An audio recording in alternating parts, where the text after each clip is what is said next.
안녕하십니까. 건국대학교 사학과 신병주 교수입니다.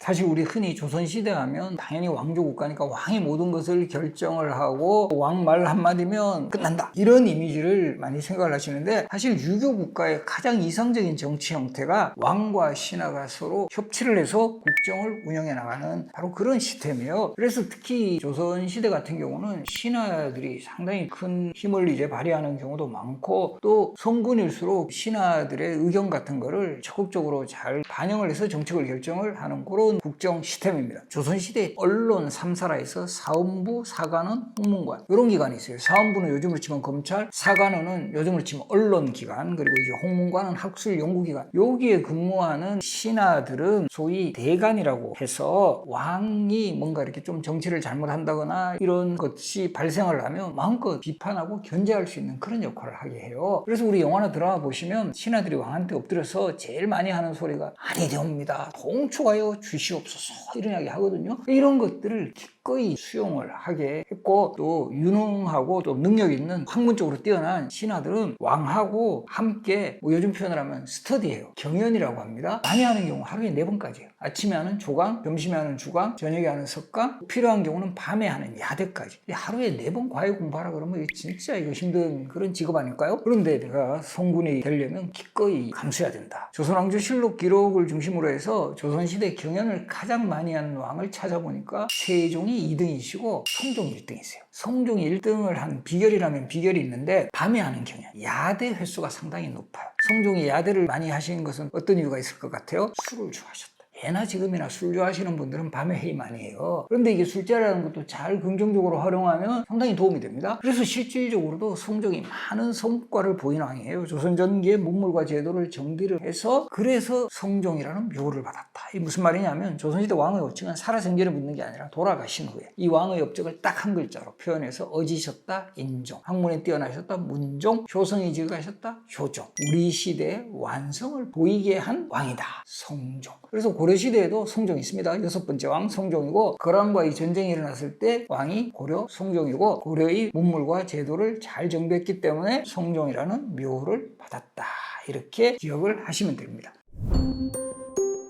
그래서 이 조선시대의 신하들이 왕에게 의견을 가장 많이 제시하는 수단 중에 하나가 상소문. 드라마 같은 데 보면 막 상소 보고 왕이 막 인상 팍 쓰는 그런 장면, 그런 모습을 많이 보셨을 것 같은데, 일단 상소문은 조선시대 왕의 비서실이 있어요. 승정원에 접수를 해요. 그래서 이 승정원에는 대통령 비서실장, 지금 또 있죠. 도승지라는 비서실장이 있고, 보통 6명의 승지가 있어요. 도승지, 좌승지, 우승지, 좌부승지, 우부승지, 동부승지. 그래서 각 승지들은 요즘으로 치면 뭐 대통령, 교육문화수석, 사회수석 이런 것처럼 자기 분야를 전담을 합니다. 그래서 이 상소문이 올라오면 주로 이제 승정원에서 걸러서 다 올리는 건 아니죠. 왕 그거 뭐 전국에서 올라온 상소문 다 보시려면 일 못해요. 아주 중요한 상소문을 이제 올리고, 왕이 거기에 대해서 의견을 제시하는 거 비답이라고 해요. 비답을 내렸다.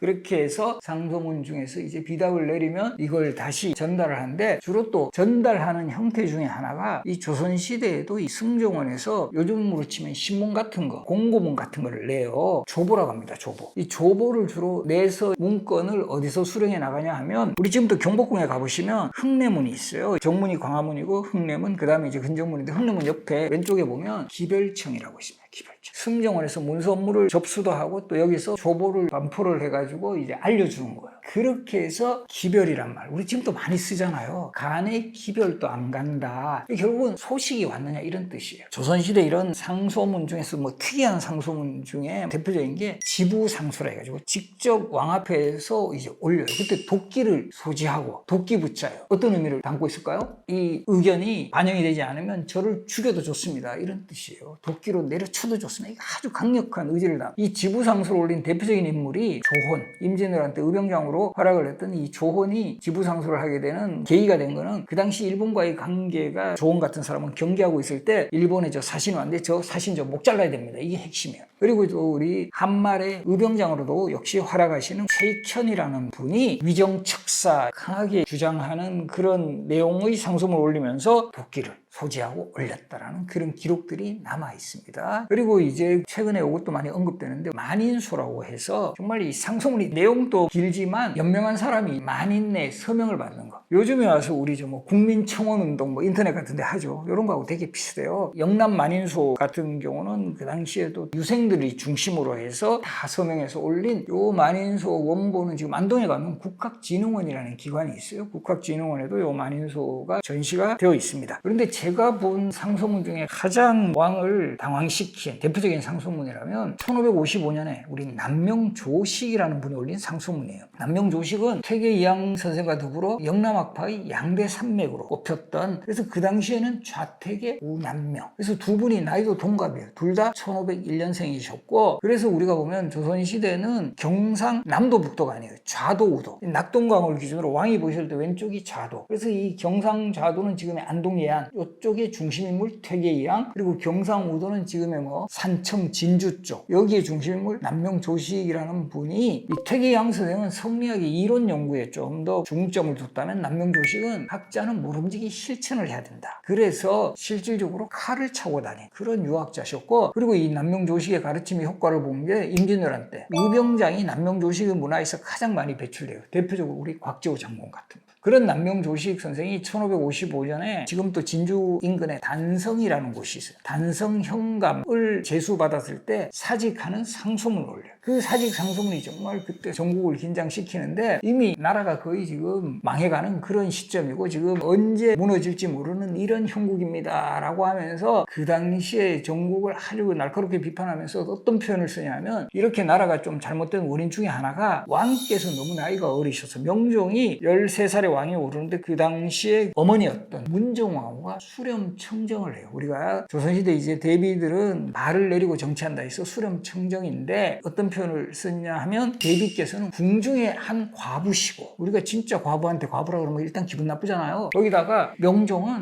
선왕의 외로운 고아와 같은 존재다. 그러니까 왕이 제대로 능력 발휘하지 못하고 이 대비가 다 역할을 하는 이 과정에서 이 나라가 무너지는 형세다. 이런 형세에 바로잡지 않으면 큰일 납니다 하면서 아주 직선적인 언어로 상소문을 올려요. 그래서 이 단성 현감 사직소라고도 하고, 이게 1555년이 을묘년이어서 을묘사직소라고 하는데, 이게 완전히 조정을 긴장시켜요. 왜냐하면 완전히 그 당시에 전국의 최고 실세인 대비를 겨냥을 한 거잖아요. 그래서 군상 불경죄, 왕을 불경하게 한 죄다 해가지고 크게 죄를 물어야 한다, 이런 의견도 있었지만, 그 당시에 또 많은 다수의 언관들, 소위 뭐 사원부 사관원에 근무하는 이런 사람들이 어떤 표현을 쓰냐면, 자기들도 그 표현 같은 거는 정말 너무 세니까 어떻게 변호하기가 힘든데, 지방에 있는 선비들이 이런 상소문 올린 거를 그래도 우리가 어느 정도 인정해줘야 된다, 이런 입장이 더 강했어요. 그러면서 또 어떤 표현을 쓰느냐 하면, 저 남명조식이라는 분이 좀 시골에 있어가지고 이 세상 물정이 어두워가지고 이런 과격한 표현을 썼으니까 이런 거 가지고 너무 처벌을 하면 앞으로도 이런 언로가 막힌다, 이런 논리로 결국 그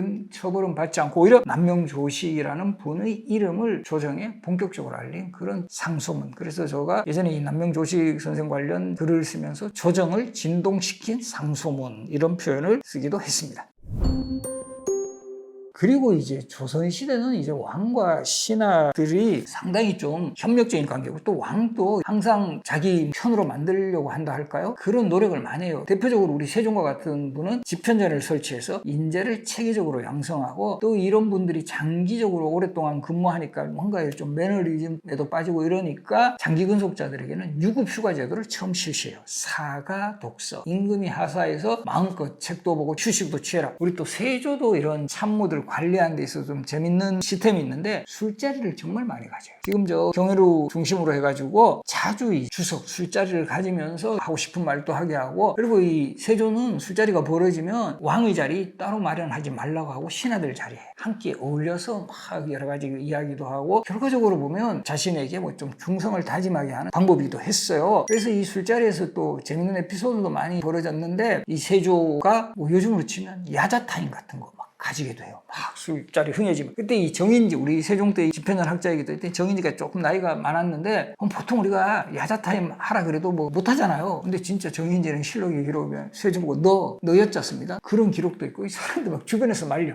이분 지금 술 취해서 이렇다라고 하고, 그리고 이제 술자리가 좀 흥이 나고 이러면 춤도 추기도 하고. 그때 또 재밌는 에피소드가 세조가 신하들하고 이렇게 좀 팔씨름 같은 거 하자 그래요. 그래서 계속 그런 일이 벌어지니까 신숙주가 이제 하도 여러 번 당하니까 한 번은 정말 이제 팔씨름 같은 거 좀 하자 그러는데 이게 확 팔목을 세게 잡은 것 같아요. 이 세조가 기분 나쁘잖아요, 어쨌든. 그래서 신숙주가 가는데 이 밑에 있는 부하 시켜가지고 제가 진짜 술 취해가지고 그랬는지 맨정신에 저랬는지 한번 알아보라고. 근데 이 한명회라는 인물 아시죠? 이 촉이 있어. 느낌이 심상치 않아. 그래서 이 신숙주를 모시는 밑에 있는 사람한테 미리 연락해가지고 너희 어르신이 집에 가면 이 신숙주는 항상 습관적으로 책을 봐요. 불을 켜놓고. 근데 그렇게 불 켜면 너가 바로 불 꺼버려라. 그러니까 이제 세조의 지시를 받은 비서가 딱 가서 신숙주 집에 가는 게 바로 불이 꺼지고 잠이 들었습니다라는 보고를 하니까 세조가 좀 술 취해서 뭐 그냥 저렇게 했구나 하면서 넘어갔다라는 이런 히스토리도 있어요. 그리고 뭐 술자리에서 기분 좋게 자기의 지시 같은 거 잘 받는 사람은 바로 이제 초고속으로 승진시켜준 이런 사례도 있고, 또 양정이라는 인물은 세조 때 이제 공신이었는데 변방 근무를 했어요. 변방 근무했다가 오래간만에 서울에 오니까 이제 세조가 양정이라는 사람을 위해 가지고 이 술자리도 베풀어 주면서 너 평소에 하고 싶은 말 있으면 해봐라 이렇게 되는 거죠. 근데 우리도 그렇지만 하고 싶은 말 해보라 그런다고 진짜 이거 좀 조심해야 됩니다. 이 양정이 좀 변방에 오랫동안 있고 하다 보니 감이 떨어져 가지고 이런 이야기를 해요. 왕께서 너무 오랫동안 왕으로 계셔서 좀 이제 그만두셔야 된다는 그런 의견들도 있는 것 같습니다. 세조 얼굴이 막 엄청 파래진 거죠. 옆에 있는 신하들도 엄청 걱정하는데 그 자리에서는 뭐 그냥 술자리에서 뭐 이런 이야기 충분히 할 수 있다. 근데 그 다음날 어떻게 됐을까요? 양정은 잠수형에 처해졌다.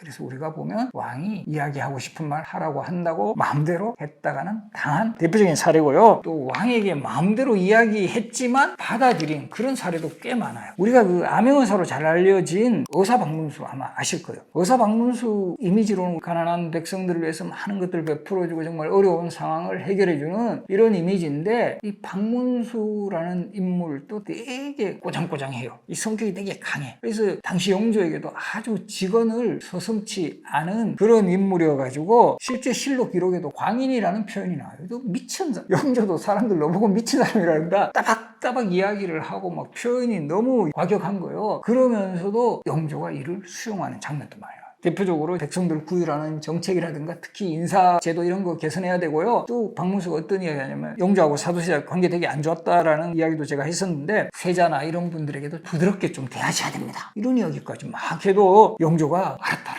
이렇게 나가는 장면이 나오는데요. 왜 그러면 이 박문수는 영조의 신뢰를 얻었냐 하면 사실은 박문수는 소론이에요. 영조 때 집권 세력은 노론인데 측근이 될 수 있었던 가장 큰 사건 중에 하나가 1728년에 소론과 남인들이 중심이 돼가지고 이인자의 난, 무신난이라고 하는데 경종이 독살되었다라는 것을 슬로건으로 해가지고 경종의 북수를 하자 이런 반란이 일어났을 때 오명왕이라는 사람이 그 당시에 반란군 토벌군의 소위 대장이었는데 그 주관으로 활동했던 사람이 박문수예요. 소론이었지만 결과적으로 소론 측의 반란을 제압하는데 참여하면서 요즘 표현을 하면 실무 관료로서의 능력을 상당히 인정을 받았고, 특히 경상도라든가 이런 지역에 기근이 일어났을 때 이걸 해결을 잘 해줬던, 그래서 이 경제통이었어요. 그런 박문수였기 때문에 쓴소리 좀 해도 참을 수가 있었던 거고, 그래서 우리가 박문수 하면 암행의사로 자꾸 기억하는데 사실 암행 업무한 적은 거의 없어요. 의사로서 주로 활동을 했고 성과가 되게 많으니까 지금도 우리 마찬가지로 그냥 의사하면 임팩트가 약해. 뭔가 비밀리에 업무를 수행하면 우리도 보면 영화 같은 데서도 뭐 약간 특수 뭐 이런 거 붙여야 더 수사 잘할 것 같아. 그런 식으로 붙인 호칭이지 실제 암행이라는 임무를 수행하는 의사는 그렇게 많지가 않았고요. 그때 이 암행의사 이미지는 춘향전 때문에 이몽룡이 이제 암행의사다 이런 이미지 때문에 그런데 박문수는 의사로서의 활동은 상당히 많이 했지만 암행 업무는 그렇게 많이 하지 않았다. 그리고 또 이 세종 때 정말 따박따박 대들었던 신하가 있어요. 이름도 진짜 고약해. 진짜 고약합니다. 성이 고시고 약해. 그래서 뭐 어떤 분들은 지금 또 고약하단 말, 이 사람한테 유래한 거 아니야? 근데 그거는 근거는 확실히 없어요. 그래서 우리가 보면 그런 인물을 하고 연계되는 대표적인 기록으로 나오는 사례는 우리가 지금 또 걱정이란 말 하죠. 걱정이 많다. 누구한테 나왔을까요? 임꺽정에서 나왔어요. 그러니까 임꺽정이 워낙 명종시대에 뭐 전국을 휩쓴 도적이니까 사람들이 임꺽정이 나타나면 걱정이 되는 거예요. 요거는 기록에 나와요. 이 고약하다가 고약해서 나타나는 없지만 왜 고약하냐 하면 세종하고 신하들하고 소위 말하는 회의 같은 거 할 때 계속 따박따박 대드는 거예요. 세종이 이렇게 하라 그러면 이거 안 됩니다 하면서 계속 나서서 실록의 기록에 보면 세종이 노하여 말하기를 이런 표현도 나오고요. 세종이 이제 그만 앉아라. 그래도 계속 이야기하는 거예요. 세종이 보면 되게 품성이 좋은 왕인데 세종의 화를 나게 했던 이 고약해. 또 한편으로 보면 그런 고약해와 같은 자신의 의견을 계속 제기하는 사람에 대해서도 어느 정도 발언을 허용했던 세종의 모습을 볼 수 있는 거죠. 그리고 우리 조선시대 이런 영조와 박문수처럼 이 코드가 잘 맞는 왕과 참모 스타일들이 있어요. 대표적으로 태조 이성계의 핵심 참모 우리 정도전 아마 아실 겁니다. 그래서 이때도 중국에서도 최고의 왕과 신하를 칭할 때 한나라 고조 유방이라는 인물, 유방의 가장 핵심 참모가 장량이라는 사람이에요. 장자방이라고 하는데 그래서 태조 이성계는 항상 정도전을 일컬어서 나의 장량이다 이런 표현을 해요. 그런데 또 재밌는 것은 정도전이 약간 술 한잔하고 사석에서는 항고조가 장량을 등용한 것이 아니라 장량이 항고조를 이용한 것이다 이런 멘트를 했다 그래요. 태조가 나를 발탁한 것도 물론 있지만 내가 태조를 잘 활용해서 조선공국했다 이런 어떤 자부심을 가졌다는 일화가 있고요. 그래서 세조 때는 바로 이 세조의 장량이라는 평가를 받았던 인물이 있어요. 누굴까요? 세조의 가장 핵심적인 참모 한명회. 그래서 세조는 한명회를 일컬어 나의 장량이다. 그리고 신숙주를 일컬어서는 나의 위징이다 이런 표현을. 이게 무슨 말이냐면 당나라는 태종 때 위징이라는 인물이 문물과 제도 정비하는 그런 캐릭터가 신숙주하고 딱 맞았기 때문에 그리고 아주 또 보면 재주가 뛰어났던 그런 참모 우리 삼국지에도 나오죠. 제갈량, 제갈공명 바로 세조 때 이 제갈량이라는 평가를 받았던 사람은 양성지라는 인물입니다. 그런 식으로 조선시대에도 항상 자신이 최고의 참모를 중국의 명참모하고 비유를 하는 근데 이 조선시대에도 이런 신하들도 엄청난 총애를 받다가 갑자기 유배가는 그런 사례도 꽤 많이 나요. 우리 대표적으로 조광조 같은 경우 이 그야말로 중종의 왕의 남자로 최고의 실세로서 개혁정치를 주도하다가 갑자기 중종에 의해서 분당을 만들어서 역모를 꾀했다라는 제목으로 지금의 전라도 능주로 유배를 갔다가 유배지에서 사약을 받게 되는 바로 그런 인물인데요. 조선시대의 유배는 대부분 이런 관리들이 가는 거죠. 백성들은 왜 그럼 안 가냐면 정치적인 격리 같은 그런 성격이 있는 거예요. 그래서 유배를 가게 되면 또 어떤 분들 걸어서 가나 말 타고 가나 뭐 이렇게 생각해 보시는 분인데 대부분은 걸어서 가는 경우가 많고요. 자비로 말이나 당나귀 사서 가는 경우도 있어요. 요즘으로 치면 승용차 렌트해 가지고 갈 수는 있다라는 거죠. 원래 중국의 대명률에 근거해 가지고 유배는 뭐 죄의 경중에 따라서 뭐 3천리 밖으로 보내라 2,500리 밖으로 보내고 이런 게 있는데 규정인데 우리는 서울에서 하면 3천리 갈 수 있는 데가 없어요. 그래서 세종대왕 때 와서 좀 현실화시켜서 뭐 600리, 750리, 900리 이런 정도로 하고 요 거리가 잘 안 나올 때는 어떻게 하냐면 돌아서 이렇게 가게 하기도 하고 그러다 보니까 가장 이제 먼 곳 우리 국경지역 삼수, 갑산, 한경도 그리고 이제 최악의 유배지가 섬이에요. 그 당시에는 배를 타고 가야 되기 때문에 섬으로 한번 가면 이거 완전 격리가 되니까 제주도라든가 남해도 뭐 저 흑산도 이런 섬들이 주요 유배지가 되었던 것이고 유배를 가게 되면 그 지역에 있는 수령이 이 유배 온 사람을 다 케어를 해줘야 돼요. 숙식 제공해줘야 돼요. 그러니까 이 죄인이 유배오면 별로 좋아하지 않아. 그 지역에서는. 그래서 우리 다산 정의양 선생도 강진에 바로 간 것 같지만 그 다산 초당에 가기 전에 주막이 있어요. 그 주막이 지금은 사의제 다산 선생이 그곳에 이제 당호를 4개의 마땅함을 지키는 집이라는 뜻으로 사의제인데 한 노파의 도움을 받아 거기에서 좀 생활하시다가 그 다음에는 그 제자 집에서도 좀 생활하시다가 18년 유배 생활 중에 10년 정도를 다산 초당에 계셨고 그런 식으로 거처를 옮겨 다니세요. 그래서 우리가 유배라는 거는 탈레반 인질처럼 뭐 묶어놓고 아무것도 못하게 하고 그러진 않아요. 정치범들은 주로 격리를 하게 하는 그러다 보니까 오히려 유배지에서 왕성한 학문 활동을 하는 거예요. 그래서 다산 정의양 선생님도 유배지에서 실학을 완성하실 수가 있었던 거고 우리 추사 김정일 선생도 그곳에서 세안도라는 걸작을 그릴 수가 있었고요. 오히려 유배가 학문 승화의 기회로 공무에 바빴던 이런 분들은 관직 생활하면서는 아무래도 그런 활동하기가 힘들잖아요. 힘들잖아요. 오히려 유배를 기회로 삼은 이런 사례도 많았고요. 왕족들은 강화도를 많이 가요. 그리고 강화도에 있는 성 교동도, 그리고 특히 연산군 같은 경우는 위리 안치라가 가시나무 울타리에 딱 갇혀가지고 요즘으로 치면 거주 제한을 하게 해요. 왜 이럴까요?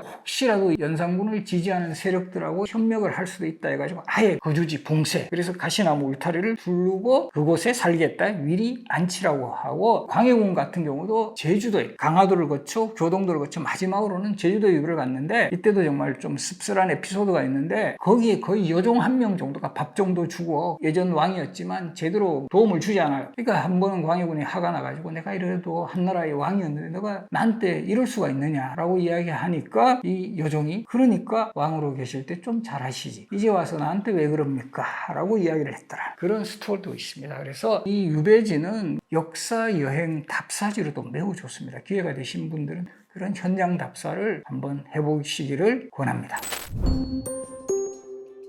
많은 분들이 영조의 아들, 그리고 이 비운의 왕세자 디주에 갇혀 죽은 그런 좀 안타까움, 이런 부분 많이 생각하시는데, 사실 태어났을 때는 정말 엄친아였어요. 그 영조가 42살에 낳은 늦둥이 아들, 오래간만에 본 귀한 아들이었기 때문에 태어난 지 1년 조금 지난 후에 세자측봉을 단행을 해요. 사도세자는 최연소로 세자측봉이 된 사람이에요. 그만큼 영조의 기대를 많이 받았고, 또 어릴 때부터 이 영조가 뭐 무릎팍에 앉히고 귀여워하고 직접 책 같은 거를 써서 이렇게 막 보여주기도 하고 질문도 하고 매우 이뻐했죠. 자라면서부터 이제 좀 불화가 시작이 되는데, 체형도 많이 달라요. 성격도 다르고. 이 영조는 직접 남아있는 초상화를 보면 되게 마른 체형이시고, 그 영조는 21살 때 세제 시절에 그린 초상화도 있고, 그리고 왕이 된 후에 51살 때 그린 초상화가 그 원본이 남아있는데 거의 얼굴 모습이 바뀌지 않아요. 체형 관리 잘 하신 거고, 이것에는 채식위주의 식단이라든가 또 이렇게 철저한 건강관리. 그런데 이 영조가 오히려 마른 체형인데 비해 사도세자는 좀 뚱뚱했다라는 식으로 기록에 나와요. 우리 영화는 반대예요.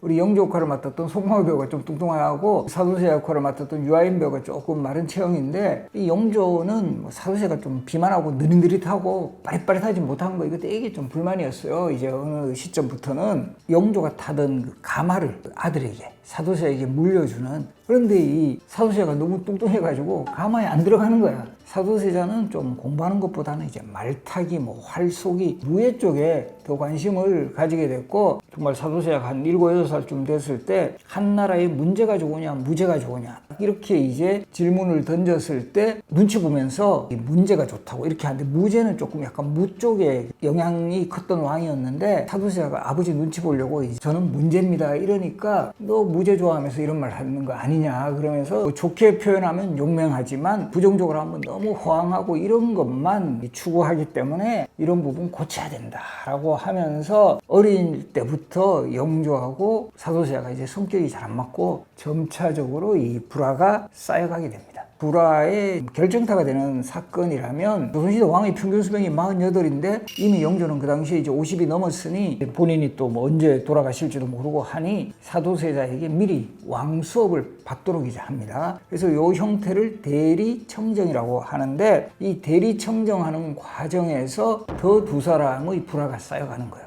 실질적으로는 세자에게 맡겨서 이렇게 국정 같은 거 한번 처리하라고 해놓고는 모든 것을 뒤에서 영조가 다 지시하고 결제하고, 또 사도세자가 이렇게 처리했습니다라고 보고를 하면 바보 같은 놈, 이거는 이렇게 해야지, 저거는 저렇게밖에 하지 못해? 이렇게 되면서 엄청나게 스트레스를 줘요. 그러니까 이 사도세자는 뭐 어떤 경우에는 하도 두려우니까 이건 그냥 뭐 신하들이 보고를 올리면 그건 경들이 좀 알아서 해라 이렇게 했다고 보고를 하면, 영조가 바보 같은 놈은 너가 직접 그거를 처리하지 이렇게 막 화를 내시는가 하면, 이렇게 한번 일을 처리하라 그렇게 했다고 하면, 그렇게 하면 어떡하냐고. 사도세자는 뭐 정말 영조만 보면 너무 두려움이 쌓이는 거예요. 거기다가 이제 또 한 번은 나 이제 왕 안 해 이러면서, 그러면 어떻게 해야 되냐면 신하들은 정말 전부 다 볼때같이 일어서서 아니되옵니다 이렇게 해야 되는 거예요. 이 사도세자는 그럼 어떻게 해야 되겠어요? 당연히 영조를 찾아가가지고 아버님 이 조치를 거두십시오. 이때 영조가 어디 가냐 하면 영조가 왕이 되기 전에 살던 잠저가 있어요. 지금 경복궁 서쪽에 가면 창의궁이라는 그 자리가 있는데 창의궁에 찾아가서 아버님 그 조치를 거둬주십시오. 사도세자가 뭐 홍역에 걸린 그런 몸으로도 막 가서 그냥 쳤고 대제하죠. 뭐 이런 일들도 여러 차례 벌어졌고, 그러니까 영화 사도에도 이 장면이 나오는데 사도세자가 옷을 제대로 못 입어요. 왕실 옷을 의대라고 하는데 의대증이라고 해요. 왜 그 의대증에 걸리냐 하면 아버지인 영조를 만나뵈려면 옷을 갖춰 입어야 될 거 아니에요. 갖춰 입어야 되는데 옷 갖춰 입을 때마다 깨지니까 옷만 보면 두려운 거야. 그래서 이 밑에 있는 내시들이나 이런 궁녀들에게 저 옷 다 불태워버려라. 영화에도 그 장면 나와요. 그러니까 거기다가 이제 또 내시가 불태워진 옷 때문에 이게 옷을 준비 못하고 이러고 있으면 결과적으로 그렇게 해서 내시를 죽이기까지 해요. 그래서 어떤 기록에 의거하면 사도세자가 그 거의 100여 명을 뭐 궁녀라든가 뭐 환관 뭐 또 심지어는 자신의 아들까지 낳아준 후궁, 빙해라는 후궁까지 죽여요. 이런 광증이 계속 이어지는 이런 사례들이 뭐 연이어 이어졌고, 영조가 사도세자에게 얼마나 정말 엄했는지 또 보여주는 또 에피소드가 있는데 그야말로 욕받이 대상이 되는 거예요. 그래서 이게 지금 한중록 기록 같은 데도 나오는데 영조는 사도세자 만나고 나면 물 가져오라 그래가지고 나 저 귀 씻어야 되겠다 하면서 그런 일까지 있었고요. 그리고 또 영조는 워낙 이 세자에 대한 불신이 크니까 영조의 아버지가 숙종인데 숙종의 왕릉 명릉이라든가 숙종의 무덤 곁에 조성된 홍릉이라는 무덤인데 이런 왕릉에 참배를 하러 갈 때도 잘 안 데려가요. 꼴 보기 싫으니까. 그러니까 이 사도세자도 스트레스인 거야. 또 영조는 딸은 또 많았어요. 딸들은 또 엄청 잘해줘. 완전히 혼자만 정말 욕바가지로도 먹고 맨날 당하고, 한 번은 정말 자신 또 왕릉 참배에 한번 참여하고 싶어서 어떻게 그때 좀 영조가 기분 좋을 때 홍릉을 이제 참배하러 갈 때 영조가 너도 이제 준비를 해라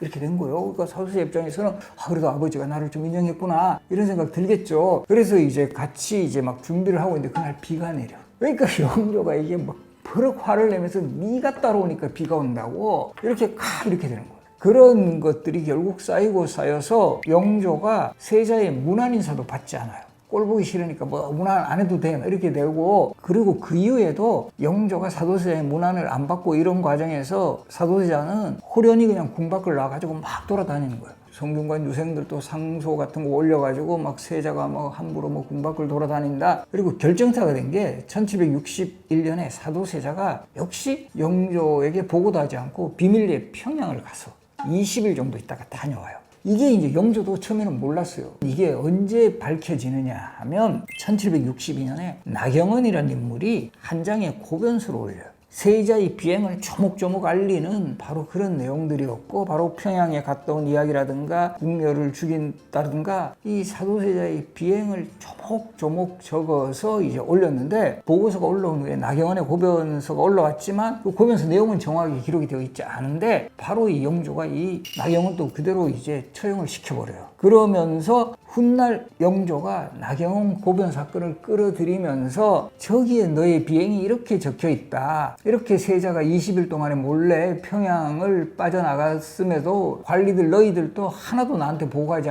않지 않았느냐. 이게 무슨 말이냐. 이렇게 되면서 결국 이것으로 인해서 더 관계가 악화가 되었고, 결과적으로 이제 이 사도세자의 죽음에 상당히 큰 역할을 한 인물이 있어요. 놀랍게도 사도세자의 생모 영빈이시라는 인물이 기록에 보면 오히려 워낙 사도세자가 이런 비행이 많고 또 궁궐에서 큰 무리한 사건, 실질적으로 한중록에도 기록되어 있지만 광증, 오히려 영빈이시가 영조를 찾아가서 건의하는 방식이에요. 이 처분을 내려주십시오. 이렇게 나옵니다. 어머니 입장에서도 사도세자가 존재하면 오히려 모든 것이 더 위험해질 수 있다 이런 판단을 했던 것 같아요. 결과적으로 그런 그 처분에 대한 건의도 올라오고 영조도 계속 이런 걸 접해왔고, 사도세자가 너무 이제 광증으로 흥분하고 화가 나면 주변 사람들 뭐 제거하고 이러니까 어쨌든 저 광증을 멈출 사람은 나밖에 없다 이렇게 판단을 한 거예요. 그리고 이때가 영조가 창경궁에 있을 때인데 편전으로 쓰고 있는 건물이 문정전이란 건물인데요. 여기 건물이 영조의 첫 번째 왕비 정송왕후 서씨의 혼전으로 사용해서 이 실록 기록에 보면 영조가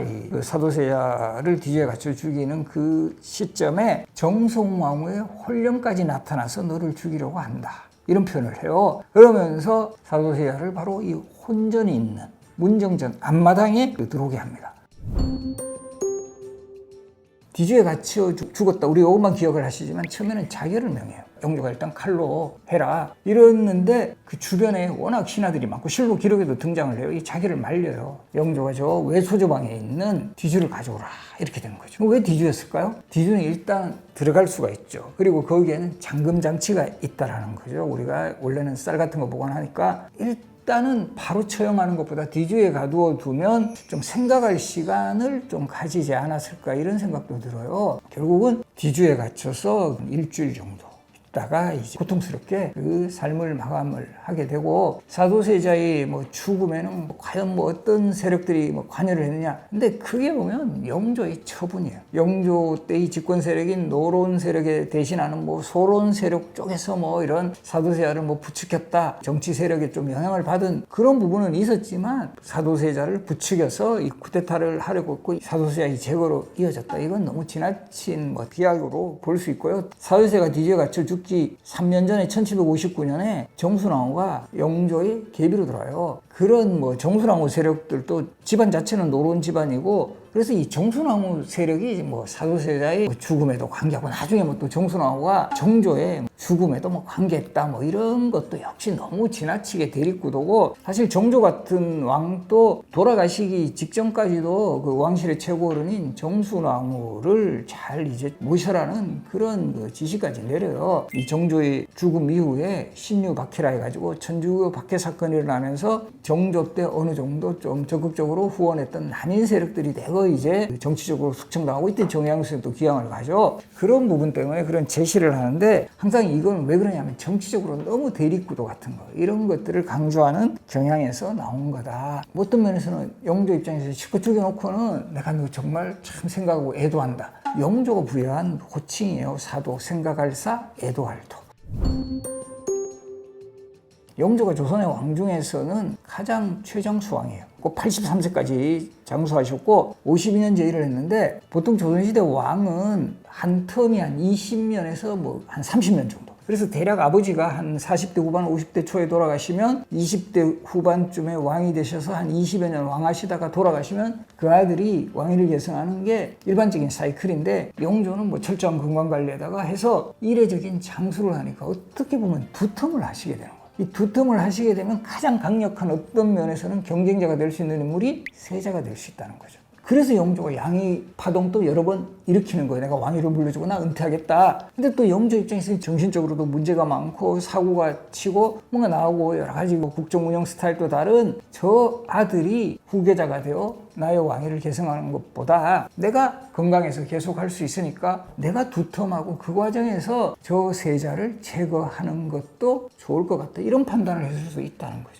영조가 아들까지도 왕위의 경쟁자로 생각하지 않았을까, 이런 해석을 하기도 합니다. 영조는 아예 사도세자를 본인이 확실하게 죽였음이 이제 기록에도 다 나오지만, 어머니 또 죽음의 대표적인 사례로 바로 소현세자 독살설입니다. 바로 인조가 처음에 세자로 지명했던 소현세자가 병자호란 때 청나라에 항복을 하면서 그 동생인 복림대군과 더불어 결국 심양으로 가게 되죠. 그리고 이 8년 만에 인질 생활을 마감하고 1645년 2월에 귀국을 했는데 2달 만에 어머니 죽음을 당하였고, 실록의 기록에서 온몸이 검은빛이었고 마치 약물에 중독이 되어 죽은 사람 같았다, 이런 기록이 나와요. 물론 최근에 와서는 소현세자가 원래 그 심양에서 인질 생활할 때부터 좀 지병이 있었고 이게 악화가 되어가지고 결국 그 기후에 병으로 돌아가셨다, 이런 해석을 하는 쪽도 있는데, 이거는 누구도 지금 확정을 할 수가 없어요. 그런데 저는 이제 독살의 가능성에 좀 무게를 두는 경우가, 인조가 소현세자가 죽은 후에 했던 조처들, 대표적으로 바로 그 두 번째 아들을 후계자로 지명했고, 원칙적으로는 소현세자에게 세 아들이 있었기 때문에 손자에게 가는 게 원래 정통 코스거든요. 근데 이걸 어기고, 그때 명분은 그 세자들 너무 나이가 어리다, 이런데 이미 단종이라든가 성종, 명종 다 그 10대 초반에 왕이 올랐던 그런 사례가 있었음에도 불구하고 결국은 소현세자가 싫었다. 그러면 이 소현세자하고 가장 그 불화의 원인이 뭐였냐? 소현세자는 심양에서 인질생활하면서 돌아와서 오히려 이 청나라의 선진 문물에 상당히 감명을 받아요. 그래서 우리 조선도 청과 우화 혁명의 시대를 맞이해서 저들의 선지 문물 같은 것도 수용하고 이러면서 좀 더 발전해 나가야 된다. 소위 말하는 북학적 마인드예요. 이 청나라에게서부터 배우자. 근데 인조는 여전히 북벌적 마인드예요. 이제 청나라에 언젠가는 복수를 해야 된다. 그런데 세자가 돌아와가지고 아버님 이제 청나라하고 좀 친하게 지내야 되지 않겠습니까? 이런 과정에서 트러블이 되게 생겼고요. 야사에 보면 소현세자가 인조 생활할 때 잠시 귀국했을 때 청나라 황제가 선물한 벼루를 인조에게 이렇게 드리니까 인조가 화가 나가 집어 던져서 죽었다. 물론 그때는 돌아가시지 않았지만 그런 야사의 기록까지 있을 정도로 두 사람의 불화가 셌다는 거죠. 그런 과정에서 바로 돌아가시니까 독살의 의심이 아주 있을 수밖에 없고 또 어떤 해석도 가능하냐면 인조 입장에서도 저 소현세자는 너무 청나라하고 친해요. 그러니까 저 청나라 쪽에서 자신하고 코드가 맞는 저 세자를 왕으로 올리고 인조를 쫓아낼 수도 있다라는 이런 생각도 하는 거예요. 이거는 역사가 또 증명을 했어요. 고려 후기에 우리 소위 말하는 몽골 간섭기에 충렬왕, 충선왕, 충숙왕, 충자 돌린 왕들이 저 몽골 황실에 소위 코드가 안 맞으면 폐위됐다가 다시 복이 되고 이런 사례가 몇 차례 있었던 거죠. 그러니까 인조 입장에서도 제거하고 제 왕위에 올릴 수도 있다. 이런 판단을 했을 수도 있다라는 거죠. 이런 것들이 결국 쌓여서 결국 소현세자의 죽음으로 이어졌고 소현세자의 죽음 이후에 인조가 취한 조처들도 보면 상당히 소현세자의 아들이라든가 특히 결국은 소현세자의 며느리 강비는 결국 인조하고 또 불화가 생기고 조선 문안 또 폐지하고 이 과정에서 사가에 쫓겨나 있었다가 인조의 수라에 독이 든 전복이 발견됐다는 것이 원인이 되어가지고 결국 사약을 받아요. 인조는 아들과 또 며느리까지 제거했던 그런 또 인물로 평가를 받고 있습니다. 그래서 우리가 이 역사 속에서도 특히 왕과 세자의 관계는 좋은 관계보다는 불편했던 관계. 대표적으로 태종과 양녕대군, 선조와 광해군, 인조와 소현세자, 영조와 사도세자. 우호적인 관계는 없었나? 가장 좋았던 왕과 세자의 관계는 태종과 충녕대군, 즉 세종. 이런 관계를 지적을 할 수가 있습니다. 사실 조선시대에 일단 왕비가 되려면 남편이 왕이 돼야 되겠죠. 그래서 남편이 현역 왕인 상태에서 왕비가 되는 경우는 그렇게 많지가 않아요. 보통 조선시대 왕실에서는 10살 전후로 혼인을 하기 때문에 이 10살 10대 초반에 왕이 되는 경우는 거의 없잖아요. 우리 단종 같은 경우를 빼면은 그러니까 대부분은 일단은 세자 시절에 혼인을 하는 거예요. 세자빈이라고 하죠. 이 세자빈이 되고 요 세자가 된 남편이 왕이 되면 왕비가 되고 이런 경우인데 의외로 이런 사례가 한 6명 정도밖에 안 돼요. 너무 적네? 왜 그럴까요? 그만큼 변수가 많이 생기는 거죠. 대표적으로 태종의 세자였던 양녕대군 같은 경우도 세자의 자리에서 14년간 있다가 폐위되니까 왕이 못 되잖아요. 그러니까 이 양녕대군의 부인은 그냥 세자빈으로 그치는 거예요. 그리고 이제 예를 들어가 중종 반정, 인조 반정. 이 반정이 되고 나서는 또 폐위비가 되는 이런 경우도 생기고 또 인조 같은 경우는 전혀 이제 세자빈의 신분이 아니라 남편이 이제 쿠데타로 왕이 되니까 이제 왕비가 된 거라든가 여러 가지 그 변수들이 일어나기 때문에 조선시대 왕비 중에서 이제 정상적으로 세자빈 코스를 거쳐서 왕비된 사례는 한 6명 정도밖에 없고요. 그리고 또 마지막 코스라면 아들을 낳아가지고 그 아들이 왕이 되면 우리 대비라 그러죠. 세자빈, 왕비, 대비 코스, 정통 코스 다 거친 조선시대 왕비 몇 명쯤 될 것 같아요? 일단 6명보다는 더 적겠죠. 그렇지 않아요? 그러니까 딱 한 명입니다. 현종의 왕비 명성황후 김씨가 남편인 현종이 세자로 있을 때 세자빈, 왕이 되었을 때 왕비, 그리고 아들인 숙종을 낳으면서 대비가 되는 그 소위 말하는 세 단계 코스를 모두 거친 왕비는 한 명밖에 되지 않았다. 그리고 단종처럼 어린 나이에 왕이 오르면 바로 이제 그 세자빈을 거치지 않고 왕비가 되는 이런 사례가 있고요. 또 바로 왕비가 되는 대표적인 사례는 계비가 되는 경우예요. 그래서 이 영조 같은 경우도 일단은 왕자 시절에 혼인했던 이 왕비 정성왕후 서씨 같은 경우는 이제 영조가 왕이 되면 일단 왕비가 되었지만 이 왕비가 돌아가신 후에 계비를 맞이하는 정순왕후 같은 경우는 그러니까 바로 계비가 되다 보니까 왕비가 되고 요런 사례, 인조의 계비, 장렬왕후, 조씨도 그런 케이스고 계비가 되면 바로 왕비가 될 수 있습니다. 그러면 이제 이 세자빈이든 왕비가 되는 요 과정에서는 보통 삼간택을 하게 해요. 그래서 우리가 야 왕비 뭐 공채하면 엄청나게 원서 접수 많이 할 것 같죠. 우리 요즘 뭐 미스트롯 뭐 이런 거 해도 뭐 아주 지원자가 많은데 의외로 그렇게 많지는 않아요. 보통 이제 왕실에서 이제 왕이 혼인할 수 있는, 그래서 영조 같은 경우 이제 계비를 맞이할 때 일단은 전국에 이제 원서 접수를 해요. 처녀 단자를 올려라. 이렇게 되면 한 20명에서 30명 정도밖에 안 올라가요. 일단은 내정된 사례도 많고, 또 이거 왕비가 되더라도 여러 가지 정치적으로 휩쓸리는 경우도 많고, 또 하나 이유가 이 왕비 면접 보려면 여러 가지 그 뭐 옷도 장만해야 되고 뭐 비용 같은 것도 만만치가 않아요. 요즘은 그런 부분 많이 해소됐지만 예전에도 뭐 이런 게 신입사원 면접 한번 보려면 뭐 양복 맞추고 구두 사야 되고 이런 부담 때문에 면접 포기하는 사람도 꽤 있어요. 그런 것처럼 이런 여러 가지 이유로 생각보다는 많은 수가 아닌 25명에서 30명 정도 올라가면 영조의 그 정순왕후의 사례를 정확하게 보면 초간택을 해서 6명을 뽑아요. 한 20명 정도에서 일단 1차에서 6명. 그 다음 2차에서는 3명. 그리고 이제 최종 상간택에서 이제 뽑는 요런 이제 시스템인데, 이 왕비를 뽑을 때는 당연히 용모도 보고 또 뭐 집안도 보고, 그 당시에도 이제 그 서류 접수 같은 거 할 때 그 외조부터 해가지고 조부라든가 부친 요런 것들 다 올라가요. 그리고 이제 용모를 보고 뽑았다라는 그런 기록은 우리 세종 때 그 문종의 세자빈을 뽑을 때 처음 세자빈으로 뽑힌 여성이 희빈 김씨라는 분인데, 뭐 희빈 김씨 하고 이 당시 세자였던 문종이 별로 사이가 좋지 않았고, 그 이유 중에 하나가 세종이 좀 용모가 좀 미흡하다 이렇게 판단을 하셨던 것 같아요. 그래서 희빈 김씨가 결과적으로는 문종의 사랑을 얻기 위해 가지고 그 당시에 보면 좀 압승술이라 그래가지고 남자의 사랑을 받으려면 어떻게 하면 되는가라고, 뭐 요즘 같으면 뭐 초록방에서 검색해 봤겠지만 그 당시에 여러 가지 그 풍문을 듣고 이 남자가 좋아하는 여인의 신발을 태워서 그 죄를 먹여봐라, 이런 그 민간의 비방을 믿고 실제 문종이 세자 시절 효동과 덕금이라는 궁녀를 좋아했다 그래요. 그 궁녀들 신발 태워가지고 소지하고 있다가 발각이 된 거예요. 우리 지금 집에서 고등 한 마리 구워도 냄새 나는데 이 신발 태우는 냄새 나니까 이게 뭐냐 하니까 이렇게 제가 좀 세자의 사랑을 얻기 위해서 이렇게 했습니다 했다가 결과적으로 쫓겨나요. 폐세자빈이 되고, 그래서 그 다음 세자빈을 다시 이제 간택할 때 세종이 아무래도 세자빈을 뽑을 때 용모를 보고 뽑는 것이 좋겠다라고 기록에도 나와요. 그래서 이 당시 아마 희빈 김씨 사례도 있고 하니 그래도 우리 저 아들놈이 저거 그래도 용모 밝히는구나 이렇게 생각을 하셨는지 그렇게 해서 간택된 세자빈이 순빈봉씨. 근데 이 순빈봉씨는 그야말로 엽기적인 그녀예요. 맨날 그 뭐 술 마시고, 정말 술 마시면 뭐 술 취해서 뭐 궁녀들 구타도 하고 막 이런 일도 벌어지고, 결국은 소상이라는 여종하고 동성에 빠져서 이게 빌미가 되고 또 세자빈의 자리에서 쫓겨났고, 그렇게 해서 세 번째 세자빈으로 간택된 인물이 문종의 세자빈이 바로 이제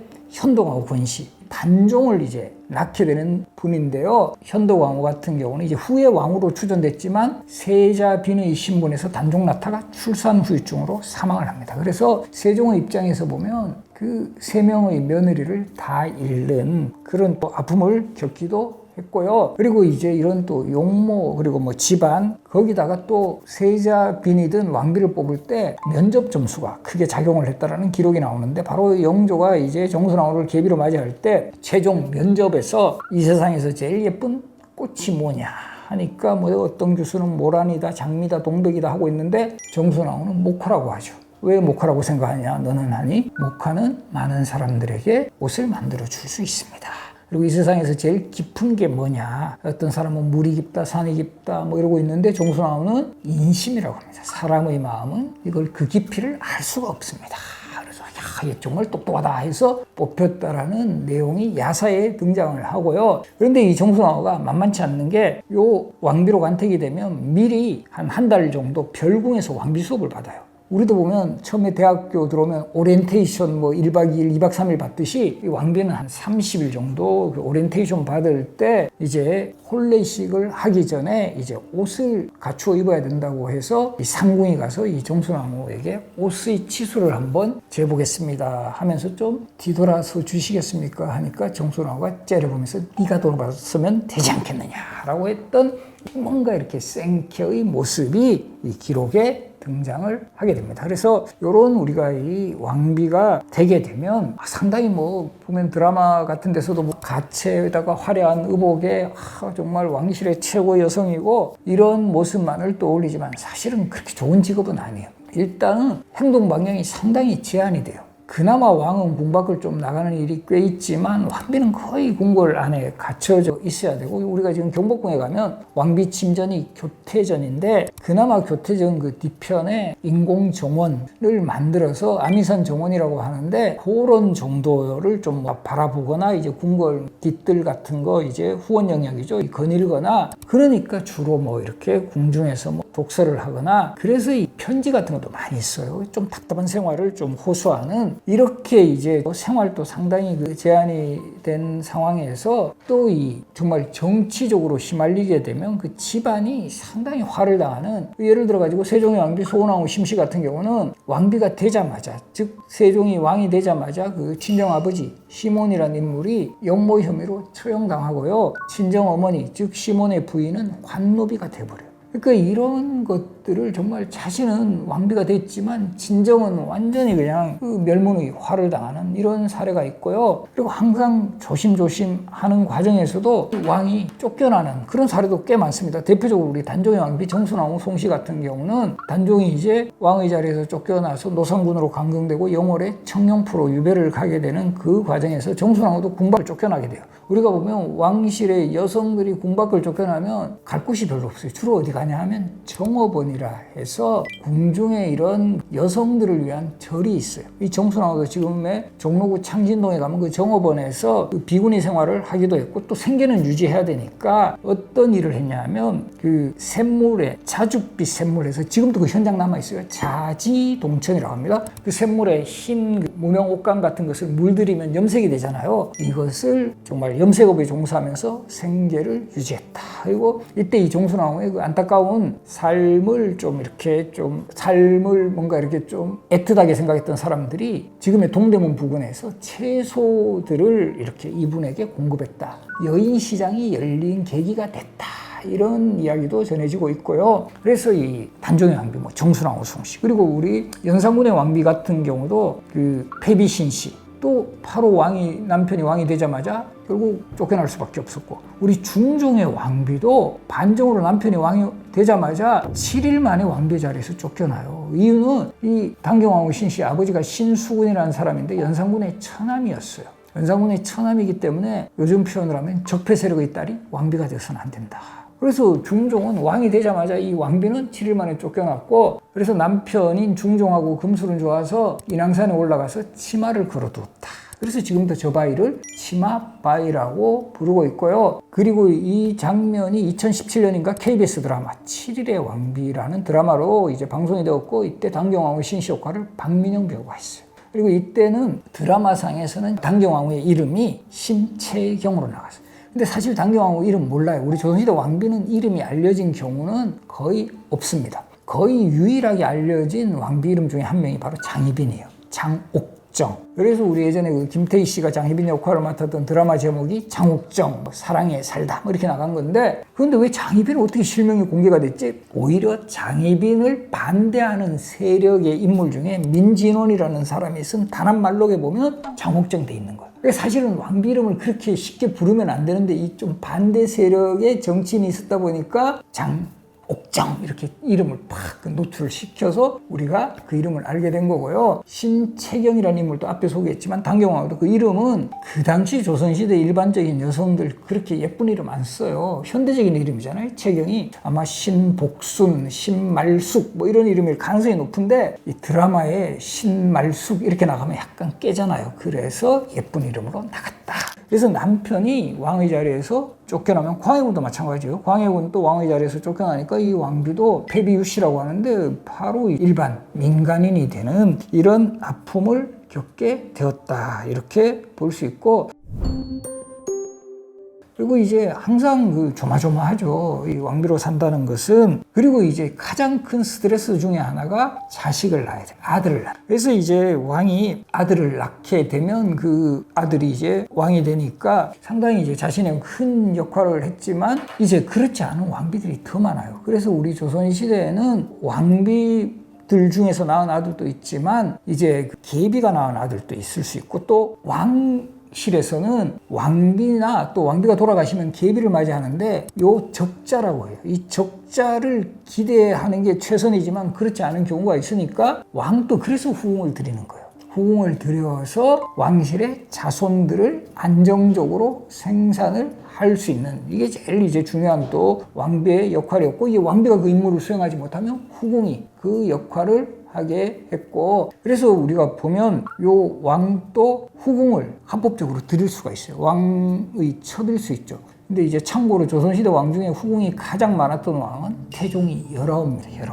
그래서 참고로 조선시대 왕 중에 후궁이 가장 많았던 왕은 태종이 19명. 였고, 그리고 이제 특히 태종의 후궁 중에서는 원경 왕후의 몸종이었던 인물이 후궁이 된 사례. 최근에 했던 드라마 원경이라는 드라마에서도 상당히 태종하고 원경 왕후의 갈등이 심한 이유 중에 하나도 그것도 하나의 원인이었어요. 그리고 이제 세조 같은 경우는 우리 뭔가 무인적 이미지에다가 관상이라는 영화 이런 뭐 이정재 씨 이미지 뭔가 느낌상 후궁이 많을 것 같잖아요. 근데 후궁이 한 명밖에 없었어요. 그 이유는 요즘도 그런 분들 많을 것 같은데 왕비가 엄청 생캐입니다. 그래서 천하의 세조도 후궁을 한 명밖에 두지 못했다. 그러니까 실제 왕비는 크게, 우리도 지금 마찬가지지만 지금 또 대통령 영부인이 자꾸 언론에 등장하고 이런 게 꼭 좋은 게 아니에요. 오히려 어쨌든 특히 조선시대 같은 경우는 조용한 내조가 더 이제 큰 역할이고, 뭐 가장 큰 임무가 왕실에 이렇게 자손들을 번창하게 하는, 그런 면에서는 세종의 왕비 소원왕후 심씨도 큰 역할을 해요. 세종께서는 후궁까지 포함해서는 18남 4녀를 두셨는데 소원왕후 심씨와의 사이에서 8남 2녀를 두셨고, 그 중에 이제 문종, 그리고 이제 두 번째 아들 수양대군 세조까지 왕이 되었고, 세 번째 안평대군도 상당히 능력이 뛰어났고 또 예술적으로도 이름을 알렸던 인물이고, 그리고 소원왕후 심씨는 세종이 이렇게 요즘 표현을 하면 지방에 계시거나 할 때 그 당시에 뭐 어떤 재난 상황 같은 것이 발생했을 때 적극적으로 이것을 해결했다라는 이런 기록으로 보아서는 그래도 이 소원왕후 심씨도 조용한 내조를 하면서도 또 필요한 경우는 자신의 역할을 했다, 이렇게 볼 수 있고요. 아무래도 조선의 왕비가 정치적으로 개입할 수 있는 가장 큰 요건 중에 하나는 바로 이 수렴청정입니다. 왕이 20살 이전에 즉위를 하게 되면 공식적으로 성년이 될 때까지 정치를 대신해 줄 수 있는데, 여성이 정치를 할 수는 없으니까 발을 들이고 정치한다 해서 수렴청정이라고 하는데, 사실은 수렴청정을 처음으로 하게 되는 사례는 바로 이 세조 때 정의왕후가 예종과 성종의 수렴청정을 해야 되지만 정의왕후는 거의 관여를 하지 않아요. 오히려 이런 기록을 또 남겨요. 나는 문자를 잘 알지 못하기 때문에 우리 며느리가 더 잘한다. 그래서 성종의 친어머니자 세조의 며느리가 바로 도예왕후 한씨, 인수대비, 이분들이 본격적으로 좀 도움을 줬고, 그런데 성종도 워낙 능력이 뛰어나서 그렇게 이제 그 뭐 대비들의 그런 뭐 간섭을 크게 받지 않았고요. 본격적으로 또 수렴청정을 한 대표적인 인물이 바로 문정왕. 명종이 12살의 왕위에 오르니까 20살까지 이제 문정왕과 대신해서 정치를 하는, 그 수렴청정을 할 때 상당히 이제 좀 어떤 면에서는 권력을 좀 행사를 했고요. 그 대표적인 게 불교 전공 정책이에요. 이 문정왕후가 그 당시에 그 승과를 다시 복설시키고 지금 봉은사를 크게 중창시키고, 우리 지금 강남을 대표하는 사찰, 그래서 이 문정왕후의 이 불교 전공 정책에 대해서 그 당시에 특히 성균관 유생들이 막 거의 뭐 반대 성서문 올리고 동맹휴학으로까지 맞섰지만 이것을 강행했던, 그래서 가장 뭐 정치적으로 큰 영향을 미쳤던 왕비 중에 한 명이 문정왕후고, 그 다음에 19세기에 들어가면 연이어 어린 왕이 즉위하면서 대비가 수렴청정을 하는 상황이 발생해요. 순조가 왕에 올랐을 때 영조의 계비였던 정순왕후가 수렴청정하던 시기에 있었던 대표적인 사건이 신유박해, 천주교 박해 사건이 일어나면서 그때 우리 다산정의왕 선생이 강진, 그리고 정약전 선생이 흑산도로 유배를 갔던 그런 일들이 있었고요. 그리고 이 순조의 왕비 순원왕후 김씨가 이 안동김씨 출신이고, 우리 19세기에는 안동김씨의 세도 정치가 엄청 그 극성이었는데, 요 순원왕후 김씨가 상당히 적극적으로 이런 대비로서의 정치적 역할을 하게 돼서, 대표적으로 철종이 왕위에 오르는 과정에서 순원왕후가 강화도에서 농사 짓고 있던 철종을 왕으로 불러들인 거죠. 그럴 정도로 이 순원왕후의 영향력도 아주 컸고, 그리고 이제 현역 왕비는 아니었지만 순조의 아들 효명세자의 왕비, 우리 신정왕후 조씨라고 해요. 신정왕후 조씨도 그 시어머니 순원왕후처럼 나중에 흥선대원군의 아들 고종이 왕위에 오르는데 아주 그 결정적인 역할, 이 지명권을 행사를 해요. 그래서 고종이 왕위에 오른 후에 이 신정왕후, 즉 조대비에 대한 보답으로 이렇게 지어준 건물이 지금 경복궁에 가면 자경전이라는 건물이 있어요. 바로 대비를 모시는 정가. 자는 왕실의 어머니를 자자라고 해요. 표현을 해요. 인자할 자자. 그 자전이 경사스러운 정가. 그래서 요 19세기 와서는 정순왕후를 시작으로 해서 정순왕후, 순원왕후, 신정왕후도 수렴청정을 하는 과정에서 특히 이 왕의 지명권을 행사하는 이런 상황들이 일어났다라는 것도 알아두시면 좋겠습니다. 그래서 요 후궁 또 뽑히는 케이스가 두 가지 트랙이 있어요. 하나는 간택후궁이라 그래가지고 뭐 요즘으로 치면 서류 접수, 면접해서 공채하는 이런 후궁을 간택후궁이라고 하는데, 간택후궁의 대표적인 사례로는 헌종의 후궁이었던 경빈김 씨가 있어요. 이 헌종이 정말 요 왕비보다도 요 후궁을 더 이뻐했고, 그래서 이 경빈김 씨를 위해서 지어준 건물이 지금 창덕궁에 가면 낙선제라는 건물이 있어요. 이 낙선제고 안에 석복헌이라는 건물이 있는데 거기가 경빈김 씨의 처소고, 이 자신의 사랑채, 헌종의 사랑채 낙선제, 그리고 그 당시에 대비였던 순원왕후가 거처했던 곳으로 만들어준 곳이 수광제. 그래서 세 개의 건물인데 요 사랑채 이름을 따서 우리가 흔히 낙선제라고 합니다만은 경빈김 씨를 위해서 만들어준 바로 그 건물이었고요. 경빈김 씨도 헌종이 돌아가시고 난 후에 궁 밖을 나와서 거처했던 곳이 순화궁이라고 해요. 근데 그 자리에 들어선 게 바로 우리 3.1 운동할 때 민족대표 33인이 독립선언서 낭독했던, 발표했던 바로 태화관 건물이 바로 그 헌종의 경빈김 씨가 그 거처했던 장소이기도 했습니다. 그리고 이제 많은 후궁들은 간택후궁보다는 승은후궁이 많아요. 은혜를 입은 후궁. 그래서 이 승은후궁은 우리 아마 드라마 같은 데서도 많은 분들 이렇게 접해보셨을 건데, 왕이 궁궐 주변을 둘러보시다가 아주 그 자태가 뛰어난 궁녀가 있으면 고개를 들라. 고개를 들었는데 김태희야, 너 이제부터 나를 모셔라. 이렇게 해서 바로 은혜를 입은 후궁. 장희빈도 그렇게 들어온 후궁이에요. 승은후궁이 더 많은 숫자를 이제 차지를 했고, 아무래도 요 후궁 출신으로 왕을 낳아. 바로 그래서 장희빈이 후궁으로 들었다가 이 아들 경종을 낳으면서 왕비로 승진을 했고요. 그러나 이제 왕비로 승진했지만 결국 5년 만에 왕비의 자리에서 박탈당하고 나중에 사약을 받고 죽게 되죠. 그러면서 이 숙종 때 어떤 조치를 취하냐 하면, 이제부터는 후궁으로서 왕비가 대결하지를 말라. 소위 장희빈법이 만들어져요. 이렇게 만들어진 계기는 조선시대는 의외로 후궁 중에서 계비가 되는 사례가 많아요. 왕비가 돌아가시면 이제 다시 왕비를 공채해서 뽑고 이러기에는 너무 번거롭고 왕비의 자리를 오래 비워둘 수는 없으니 후궁 중에서 내신 좋은 사람 승진시키는 거예요. 성종의 왕비이고 연산군의 생모였던 패비운 씨. 원래 성종의 첫 번째 왕비는 한 명의 딸 공양왕후 한 씨가 병으로 돌아갔어요. 그러니까 이 후궁으로 들어왔던 패비운 씨가 그때는 딱 왕비가 좀 몸이 안 좋고 이러면 내신 관리 들어갑니다.